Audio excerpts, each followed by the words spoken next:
Les conservateurs d'Angela Merkel ont consolidé ce dimanche le statut de favorite de la chancelière pour les législatives de septembre, et ce en remportant un scrutin clé dans l'État le plus peuplé d'Allemagne, un fief social-démocrate.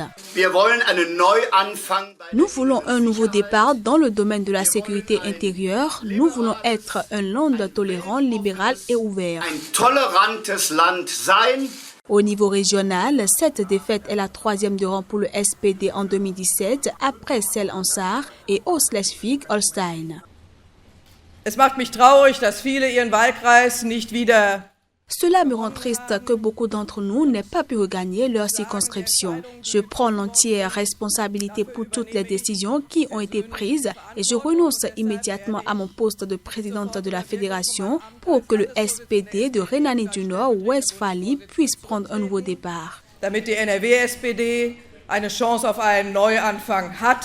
Selon des sondages de sortie des bureaux de vote, le parti conservateur de la chancelière allemande Angela Merkel, en remportant ce scrutin, a infligé une défaite retentissante aux sociodémocrates dans leur fief à 4 mois des législatives.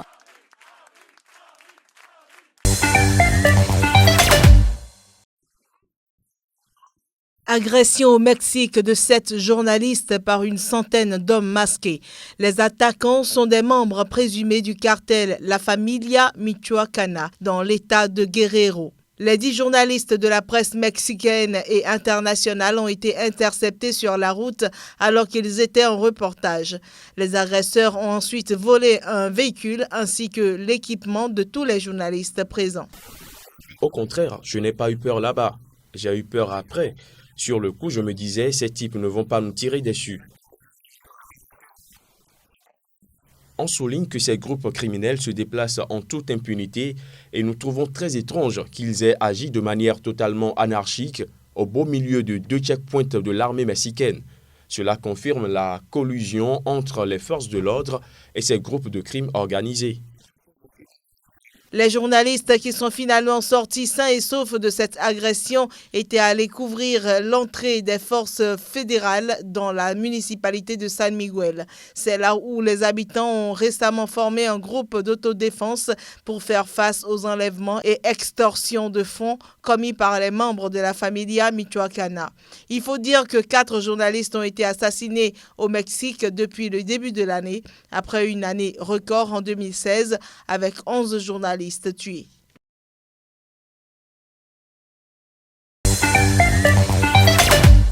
Paris 2024 a réussi dimanche son premier examen de passage, à en croire le président de la commission d'évaluation du CIO, Patrick Baumann, au premier des 3 jours de visite. Par ailleurs, Paris 2024 a confirmé la rencontre entre le président Emmanuel Macron, investi quelques heures plus tôt, et les membres de la commission d'évaluation mardi matin à l'Élysée. Nos amis de Paris 2024 nous ont offert une présentation de projet exceptionnel et bien détaillé, avec des opportunités très tangibles, aussi bien du côté sportif, social et économique pour la ville, la région et le pays. Le président Emmanuel Macron a assuré qu'il accompagnerait pleinement la candidature de Paris lors d'une cérémonie à l'hôtel de ville avec la maire PS Anne Hidalgo et de nombreux élus municipaux. Paris doit porter l'optimisme, la mobilisation de tous nos concitoyens et que je vous accompagnerai pleinement dans l'entreprise qui est la vôtre pour les Jeux olympiques et paralympiques et l'objectif de 2024. Toute la journée, les 11 membres de la commission du CIO ont été enfermés dans leur hôtel parisien pour des échanges avec les membres du comité de candidature, les autorités locales et les collectivités territoriales sur des thématiques comme la vision portée par le projet de Paris 2024 ou encore l'héritage laissé au-delà des semaines de compétitions olympiques et paralympiques.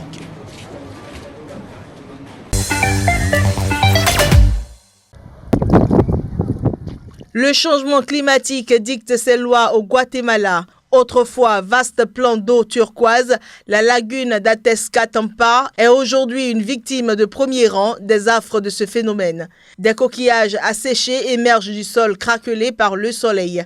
Le phénomène particulièrement prononcé en 2016 a laissé 3 500 000 personnes dans l'attente d'une assistance humanitaire selon l'Organisation des Nations Unies pour l'alimentation et l'agriculture. Nous avons des enfants qui meurent à cause du manque de nourriture. Ce qui se passe, c'est que nous ne le voyons pas. Il n'y a pas de photos qui montrent ce problème, mais ça devrait être une honte pour les habitants de l'Amérique centrale. L'Amérique centrale ne devrait pas avoir des enfants mourants à cause du manque de nourriture. Ça donne envie de pleurer, de voir le lac asséché comme ça. Et maintenant, il faut voir s'il va à nouveau se remplir avec la pluie qui tombe. Et les pronostics du Forum du climat d'Amérique centrale ne sont guère optimistes. À partir du mois de juillet, El Niño pourrait à nouveau se faire sentir. Ce phénomène météorologique irrégulier provoque des hausses de température dans le Pacifique, accompagnées de sécheresses dans certaines zones.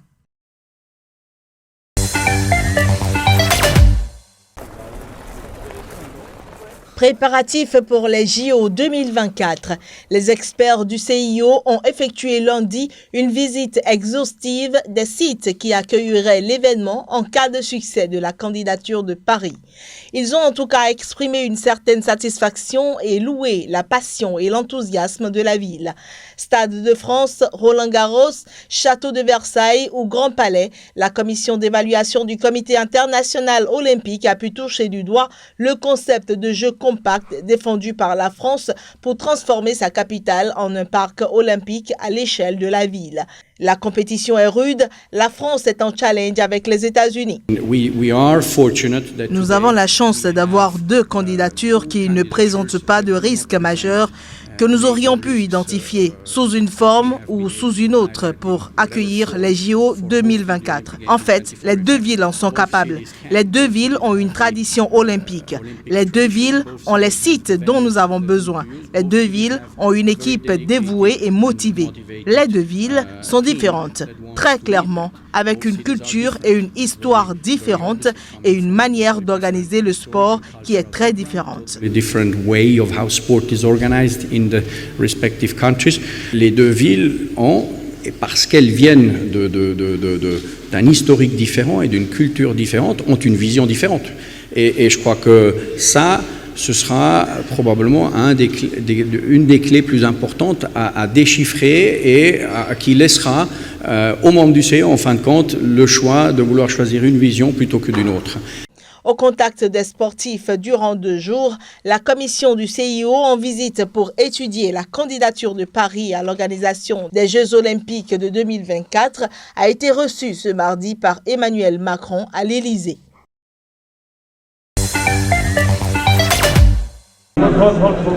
Dans la capitale yéménite Sanaa, cet hôpital déborde de patients déshydratés, atteints du choléra.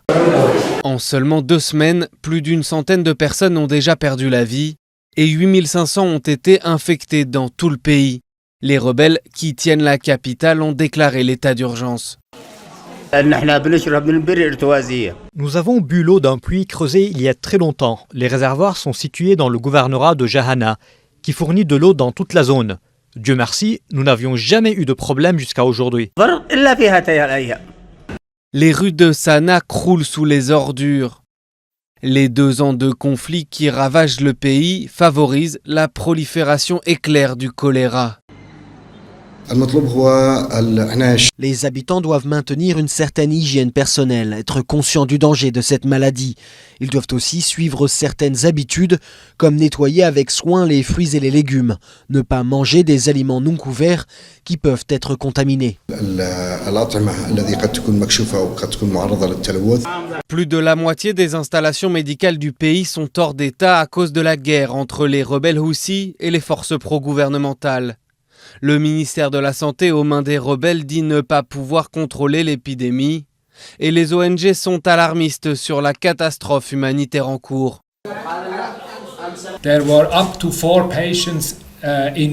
Il y avait jusqu'à 4 patients dans un seul lit et il y a des gens qui sont installés dans le jardin et même certains dans leur voiture avec le tuyau de l'intraveineuse qui sort par la fenêtre.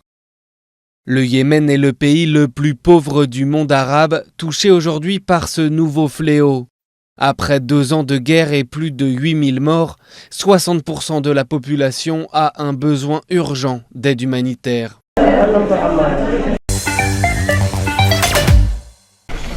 Emmanuel Macron a présidé ce jeudi en France son premier conseil des ministres après la formation de son gouvernement mercredi. Une occasion pour fixer le cap de son quinquennat face à un gouvernement qu'il veut collégial, collectif et à l'image de la recomposition politique lancée pour les législatives françaises de juin prochain. Les grandes orientations et la feuille de route du gouvernement seront fixées à cette occasion. Aussi est-il inscrit à l'ordre du jour la méthode de l'action gouvernementale qui doit reposer sur 2 piliers, la collégialité et l'action collective. Richard Ferrand, à la cohésion des territoires, a affirmé sa volonté de lutter contre le sentiment de déclassement d'un certain nombre de territoires. La ministre des Sports, Laura Flessel, entend porter haut les couleurs de la candidature de Paris pour l'organisation des Jeux Olympiques de 2024. Et le ministre de l'Économie, Bruno Le Maire, a annoncé qu'il irait dès lundi matin à Berlin pour évoquer l'avenir de la construction européenne. 18 ministres et 4 secrétaires d'État, en plus du président et du Premier ministre, ont animé le Conseil. Téhéran, à quelques jours d'une élection cruciale. Les Iraniens sont appelés à voter vendredi pour accorder ou non un second mandat au président Hassan Rouhani. Parmi les enjeux majeurs, l'économie, plus d'1 an après la mise en place de l'accord nucléaire entre l'Iran et les grandes puissances, qui avait suscité beaucoup d'espoir. Pour les électeurs, le bilan est mitigé. Nous sommes dans une situation difficile. Les hommes politiques donnent des statistiques et disent qu'il y a du développement économique, mais nous ne le voyons pas vraiment dans la vie de tous les jours. Il s'agit uniquement de chiffres, ce n'est pas réel. La situation économique s'est améliorée après que Hassan Rouhani est arrivé au pouvoir et depuis l'accord nucléaire. Nous espérons que le prochain président, Rouhani encore peut-être, pourra encore plus améliorer les choses. Seuls 6 candidats ont été autorisés à se présenter cette année. Parmi les favoris, le religieux conservateur Ebrahim Raisi et le président sortant modéré Rouhani, en tête d'après des sondages non officiels. Mais son bilan est contesté, le chômage touche 12,5% de la population et l'accord nucléaire n'a pour l'instant pas attiré les investissements étrangers espérés. Ses adversaires ont axé leur campagne sur la défense des plus défavorisés et la création de millions d'emplois. Hassan Rouhani a réussi à contrôler l'inflation, mais en même temps, nous avons eu une stagnation, ce qui a fait augmenter le chômage et les problèmes économiques. Donc certaines personnes ont une opinion négative de lui et de sa performance sur le plan économique. Pour Rouhani, l'heure est à la patience. Tout au long de sa campagne, comme ici lors d'un meeting à Téhéran, il a vanté la continuité et s'est engagé à lever le reste des sanctions sur le pays. J'ai tenu la promesse que je vous ai faite il y a 4 ans. Et la raison pour laquelle je n'ai pas mené à terme certaines d'entre elles, c'est parce qu'on m'a empêché de le faire. Rouhani peut se targuer d'avoir réussi à faire repartir les exportations pétrolières qui ont doublé depuis l'accord nucléaire. Et certains craignent la fin de cette politique d'ouverture si les conservateurs venaient à l'emporter vendredi. Un nouveau séisme a secoué ce mercredi la politique brésilienne, visant directement le président conservateur Michel Temer, enregistré en train de donner son accord à des pots de vin, selon le journal O Globo. Le chef d'État a nié les faits dans un communiqué, mais la nouvelle a fait l'effet d'une bombe avec des appels à la démission de la part de plusieurs partis d'opposition. Plusieurs dizaines de Brésiliens sont descendus dans les rues pour protester dans les plus grandes villes du pays, y compris devant le palais présidentiel à Brasilia, avec des cris de Temer dehors à grand renfort de klaxons. Nous ne pouvons plus accepter, pas même un jour, de ce régime qui n'a pas le support populaire et qui n'a pas été élu par un vote. Assez, c'est assez. Nous en avons assez enduré et il faut maintenant les enlever de là. Assez, c'est assez.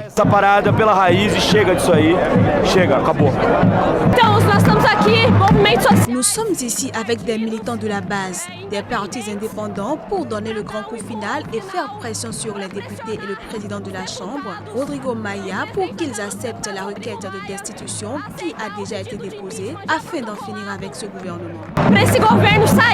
Selon O Globo, le président est directement impliqué dans d'autres malversations. Le Parti des travailleurs, formation politique de Dilma Rousseff, a réclamé publiquement la démission du chef de l'État dans un communiqué co-signé par 5 autres partis d'opposition. Le député Alessandro Molon du parti Rede centre-gauche, un des signataires, a pour sa part déposé une demande officielle de destitution.